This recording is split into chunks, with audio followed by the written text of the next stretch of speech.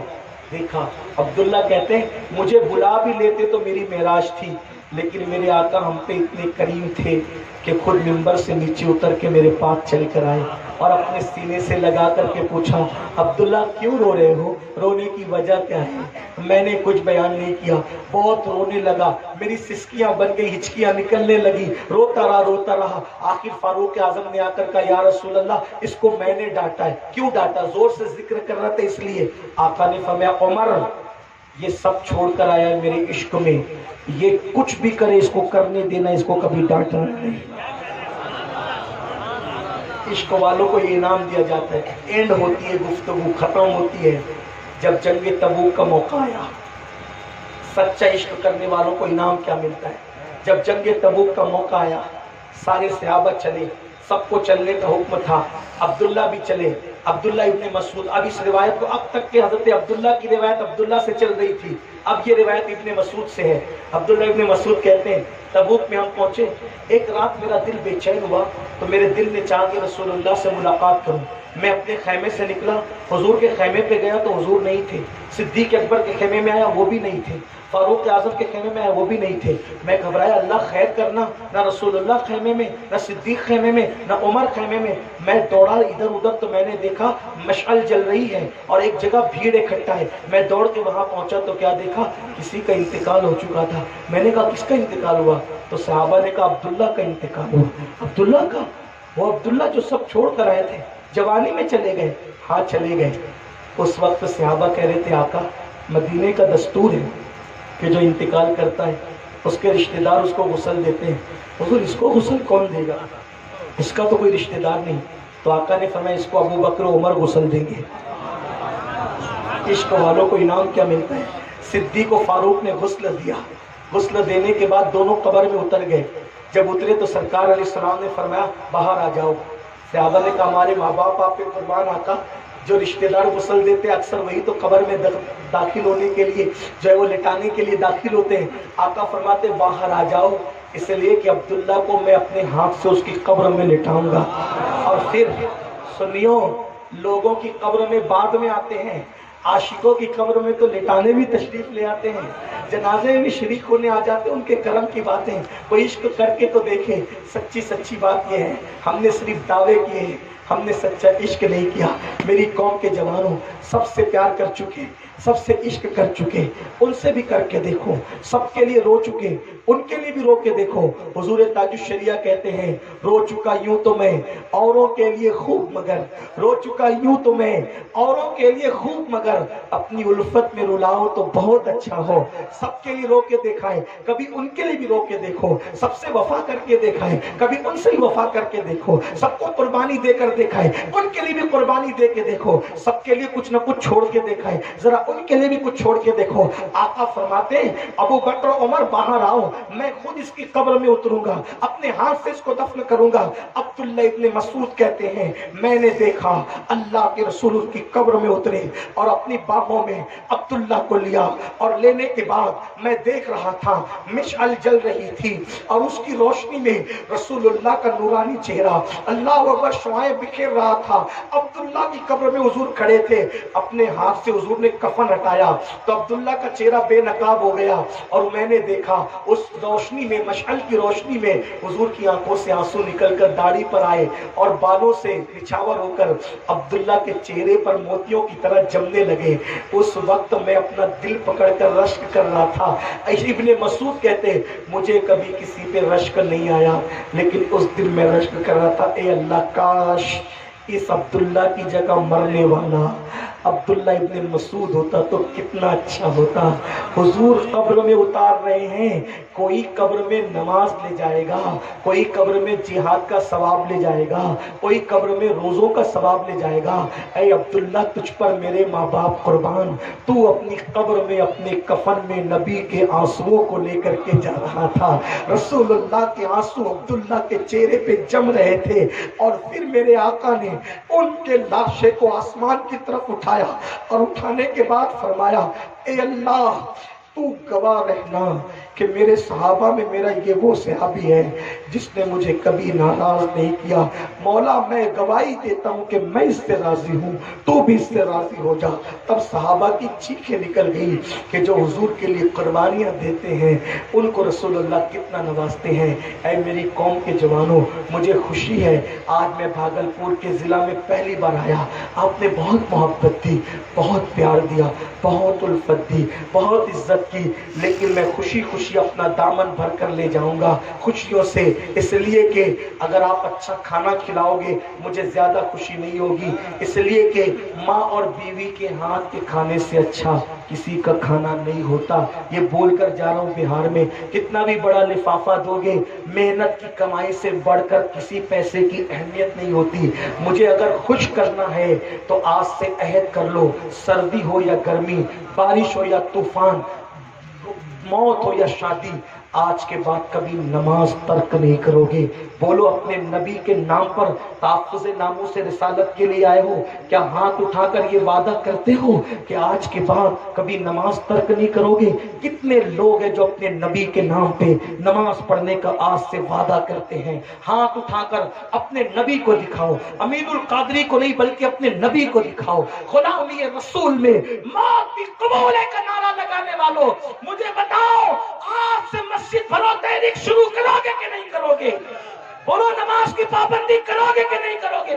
ہاتھ اٹھاؤ تاکہ حضور گواہ ہو جائیں, آسمان کے فرشتے گواہ ہو جائیں, جبریل و میکائیل گواہ ہو جائیں, اللہ و رسول گواہ ہو جائیں. ہاتھ اٹھا کر کے وعدہ کرو, بولو اللہ آج سے ہم وعدہ کرتے ہیں کہ ہر نماز کو پابندی کے ساتھ پڑھیں گے. اے اللہ وعدہ کرنا ہمارا کام تھا, اس کی لاج رکھنا تیرے کرم پر ہے. ایک آخری بات عرض کر دوں, آخری کہنے چلا تھا, آخری عرض کر دوں. غریب نواز کے ملفوظات میں ایک بات میں نے دیکھی, غریب نواز کے قدموں کے ملفوظات, غریب نواز کے ملفوظات میں نے ایک بات دیکھی کہ غریب نواز بیان کر رہے تھے, خطاب فرما, آپ کا بیان جہنم پہ ہو رہا, جہنم کا عذاب بڑا خطرناک ہے. ایک جوان کھڑا ہوا, حضرت میں جہنم سے بچنا چاہتا ہوں, آپ چاہتے ہیں کہ نہیں چاہتے؟ بہت ڈھیلا ڈھیلا. جہنم سے بچنا کون کون چاہتا ہے؟ ماشاءاللہ. پتہ ہے نا بھائی جہنم کیا ہے؟ پتہ چلا کہ جہنم بھی نہیں پتہ ہے. سوچتے ہوں گے کہ چلے کوئی بہت اچھا خوبصورت سا کمرہ ہے, مولوی زبردستی ہمیں بچنے کی بات کرتا ہے, تو ایسی بات نہیں ہے. بہت خطرناک جگہ ہے جہنم, عذاب کی جگہ ہے, اس سے بڑھ کر عذاب کی جگہ کوئی نہیں. تو غریب نواز سرکار نے فرق سے اس نوجوان نے کہا, حضرت میں جہنم سے بچنا چاہتا ہوں لیکن اتنا سارا عمل نہیں کرنا چاہتا, مجھے کوئی ایک بات بتائے جس پہ میں عمل کروں جہنم سے بچ جاؤں. غریب نواز کہتے بیٹے داڑھی رکھ لے تو جہنم سے بچ جائے گا. کیا بتایا, کیا فرمایا؟ داڑھی رکھ لے. بولو کیا فرمایا؟ داڑھی رکھ لے جہنم سے بچ جائے گا. اب وہ جوان تھا, جوان لوگ جلدی کسی کی مانتے نہیں, غریب نواز کی نہیں مانتے, ہماری کیا مانیں گے؟ وہ تو منہ ہی چلانا جانتے ہیں. کہا حضرت میرے سمجھ میں نہیں آ رہا ہے کہ صرف داڑھی رکھنے سے, بال بڑھا لینے سے چہرے کوئی جہنم سے بچے گا؟ تو ہمارے بزرگوں نے کیا کہا, جیسی عقل ویسی بات. جیسی عقل. آپ نے کہا بیٹا تو نے لیلا مجنو کی کہانی سنی ہے, لیلا مجنو کی داستان سنی؟ کہا جی حضور سنی ہے. کہا یہ واقعہ سنا ہے کہ ایک دن مجنو لیلا لیلا کرتے کرتے جنگل گیا, بے ہوش پڑا رہا, کئی دن تک پڑا رہا. اس کے دوستوں کو پتا چلا تو دوست اس کو ڈھونڈنے نکلے تو دیکھا جنگل میں مجنو بے ہوش پڑا ہے. پانی منہ پہ ڈالا, پانی پلایا, ہوش میں آیا. کیا وقع لیلا, کیا بات ہے لیلا, کیا بات ہے لیلا ہی لیلا کرتا رہا. تو کہا کچھ کھائے گا بھی؟ کہا ہاں بہت بھوکا ہوں, کھلاؤ. کہا دعا کر, شکار کرتے ہیں کچھ لاتے ہیں, بھونیں گے کھائیں گے مزے لیں گے. تھوڑی کوشش کی دوستوں نے, مخلص تھے, نیت اچھی ہوتی ہے تو مدد آ ہی جاتی ہے. تھوڑی کوشش کی تو ہرن کا بچہ ہاتھ لگ گیا, ہرن کا چھوٹا خوبصورت سا بچہ لائے. کہا چلو مجنو کا دل بہلائیں گے. کہا مجنو ہم اس کو ذبح کر کے کباب بنائیں گے, سب مل کے دوست ساتھ میں کھائیں گے, لیکن ذبح تم کرو گے. مجنو نے چھری لی, ہرن کے بچے کی گردن پہ ہاتھ جیسے ہی چھری رکھی, غریب نواز کہتے ہیں جیسے چلانا چاہتا تھا ایک سرد آہ کھینچی, چھری پھینکی, دوستوں سے ہاتھ جوڑ کے کہا اگر مجھ سے محبت کرتے تو اس کو چھوڑ دو. دوستوں نے چھوڑ دیا. او پاگل, او مجنون, اتنی محنت سے شکار لائے تھے, واسطہ دے کے چھڑوا دیا. وجہ کیا تھی؟ مجنوں نے کہا جتنی بھوک مجھے لگی اس سے زیادہ تمہیں تو نہیں لگی ہے، لیکن میں نے کیوں چھڑایا پتہ ہے؟ غریب نواز کہتے ہیں، مجنوں کہتے ہیں جب میں نے چھری اس کی گردن پہ رکھی تو اس کی آنکھوں پر میری نظر گئی تو مجھے پتا چلا کہ ہرن کی آنکھیں ہو بہو میری لیلا کی آنکھوں کی طرح ہے، اس کی آنکھیں میری لیلا کی آنکھوں کی طرح ہے۔ ارے جس کی آنکھیں میرے محبوب کی آنکھوں کی طرح ہو، میں اس کی گردن پہ چھری چلا کر اس کو کیسے قتل کر سکتا تھا؟ اس لیے میں نے اس کو آزاد کرا دیا۔ بھوک برداشت کر لوں گا، لیکن جس کی آنکھیں لیلا کی آنکھوں کی طرح ہو اس کی گردن پہ چھری نہیں چلا سکتا۔ غریب نواز کہتے ہیں نادان لڑکے، لیلا مجنوں کی محبت کی حقیقت کیا ہے؟ جتنی محبت اللہ نے اپنے محبوب سے کیا، کون کس سے اتنی محبت کر سکتا ہے؟ انہی کی محبت میں تو پوری کائنات بنا دی۔ ارے نادان سن، اگر تو داڑھی رکھ کر چہرہ نبی کی طرح بنا لے گا، نبی کی سنت سے سجا لے گا، اور قیامت کے دن تیرے گناہوں کی وجہ سے جب فرشتے تجھے گھسیٹ کر جہنم میں لے جائیں گے تو خدا کی رحمت پکار کے کہے گی فرشتوں، جس کا چہرہ میرے محبوب کے چہرے کی طرح سنت کی وجہ سے لگ رہا ہو، میں اس کو جہنم میں کیسے جلا دوں؟ یہ کتنا بھی گنہگار ہے مگر اس کا چہرہ تو محبوب کے چہرے کی طرح ہے، تو تیرا چہرہ جہنم کی آگ سے بچا لیا جائے۔ اس لیے اگر جہنم سے بچنا ہے تو اپنے چہروں پہ داڑیاں سجا لو تاکہ گستاخ رسول کو کڑا جواب دے سکو۔ اور علامہ موصوف کے حکم کے مطابق دو باتیں اور عرض کر دوں، حضرت کا حکم ہے۔ آج کل لوگ ام المومنین سیدہ طیبہ طاہرہ سیدہ عائشہ صدیقہ سلام اللہ علیہا کے بارے میں بڑی بکواس کرتے ہیں۔ ہم کہتے ہیں عائشہ کو کون جان سکتا ہے؟ سیدہ عائشہ مفتی 4 ملت ہیں اور ان کی شان بہت بڑی ہے۔ اتنی بات بتا دوں کہ عائشہ صدیقہ ام المومنین کی شان یہ ہے، جب منافقین نے آپ پر الزام لگایا، الزام بڑی بڑی ہستیوں پہ لگے، حضرت یوسف پہ الزام لگا تو ایک ننھے سے بچے کے ذریعے سے ان کی پاکیزگی کی گواہی دی گئی، مریم پہ الزام لگا تو ان کے ننھے شیرخوار بچے کے ذریعے سے ان کی پاکیزگی کی گواہی دی گئی، لیکن جب محبوبہ محبوب رب العالمین سیدہ عائشہ پر لوگوں نے بھونکنا شروع کیا تو اللہ رب العزت نے خود ان کی شان میں قرآن کی آیتیں بیان فرمائی، اور بریلی کا تاجدار اس کو یوں بیان کرتا ہے، شمع دل مشکات تن سینہ زجاجہ نور کا، تیری صورت کے لیے آیا ہے سورہ نور کا۔ میری قوم کے جوانوں، اما عائشہ صدیقہ وہ خاتون ہے کہ جس کے بستر پہ قرآن نازل ہوتا تھا۔ ہم تو عشق میں کہتے ہیں کہ بستر عائشہ رش کے طور بھی ہے اور رش کے عرش بھی ہے، اس لیے کہ طور پر موسیٰ جاتے ہیں اور بستر عائشہ پہ جانے موسیٰ تشریف لاتے ہیں، اور طور پر توریت آتی ہے اور بستر عائشہ پر قرآن مقدس نازل ہوتا ہے، اور عرش پر نبی کبھی کبھی ہوتے ہیں اور بستر عائشہ پر ہمیشہ جلوہ گری ہوا کرتی ہے۔ یہ شان ہے بستر عائشہ کی، جس کے مقدس بستر کی یہ شان ہو، اس ہستی کی عظمت کا اندازہ کون کر سکتا ہے؟ آقا فرماتے عائشہ کی فضیلت تمام عورتوں پر ایسی ہے جیسے سرید کی فضیلت تمام کھانوں پر ہے، یعنی جیسے سب کھانوں کا سردار جو ہے وہ سرید ہے، ویسے اما عائشہ کو بیوی ہونے کے اعتبار سے سارے شوہروں کی عورتوں پر اللہ نے فضیلت عطا فرمائی ہے۔ ام المومنین کی شان بڑی۔ بس اتنا جاتے جاتے کہہ دوں، حضور سے عشق کرو، عبادت کرو، نمازوں کی پابندی کرو اور جہالت کی وادی سے نکلو۔ اپنے بچوں کو قرآن بھی پڑھاؤ، عالم بھی بناؤ، قاری بھی بناؤ، لیکن I P S doctor teacher engineer بھی بناؤ۔ اور اگر یہ کہتے ہو ہم غریب ہیں ہمارے پاس پیسے نہیں ہیں، 8 گھنٹے محنت کرنے کی بجائے 16 گھنٹے محنت کرنا پڑے، 16 گھنٹے محنت کرو۔ اپنے بچوں کو جاہل مت رکھو، چھوٹی چھوٹی عمر میں اپنے بچوں کو کھیتوں میں مت لگا دو، چھوٹی عمر میں اپنے بچوں کو کام سے مت لگا دو، اس لیے کہ تمہارے بچے بے منہ کی گائے کی طرح ہے، جس کھوٹے سے باندھنا چاہو گے باندھ دو گے، لیکن آج تم نے اپنے بچوں پہ ظلم کیا، قدرت قبر میں تمہیں کبھی معاف نہیں کرے گی۔ بچوں کو چھوٹی عمر میں کام سے مت لگاؤ، بلکہ ان کو پڑھنے کی عمر میں پڑھنے دو، اور بہت پڑھنے دو اور آگے بڑھنے دو۔ صرف 10 سال اگر ایجوکیشن پہ محنت کر لو گے، انشاءاللہ پوری دنیا کا مستقبل ہمارا ہوگا۔ رسول اللہ نے جو انقلاب برپا کیا تھا 23 سال کی قلیل مدت میں، وہ علمی انقلاب تھا۔ ہم بھی علم کی دنیا میں توجہ کریں اور محنت کریں۔ ہمارے مہاراجا کے سادات نے، مہاراجا کے بزرگوں نے یہ نعرہ لگایا، آدھی روٹی کھائیں گے، بچوں کو پڑھائیں گے۔